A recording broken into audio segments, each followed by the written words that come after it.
How to unlock all characters in Subway Surfers. So in Subway Surfers, characters can be unlocked using a lot of in-game currencies like coins, keys, event coins, character tokens, or hunt tokens.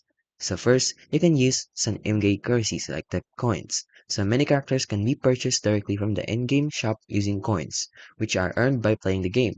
And for the keys, keys can also be used to unlock some characters and they can be found while running in mystery boxes or purchased with real money.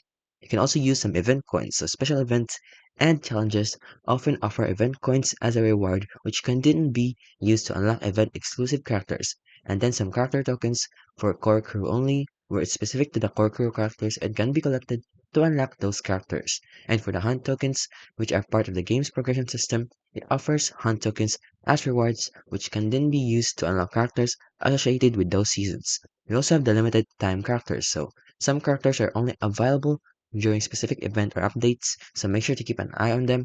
They also have some limited time sales, so certain characters might be available for purchase only for a limited time.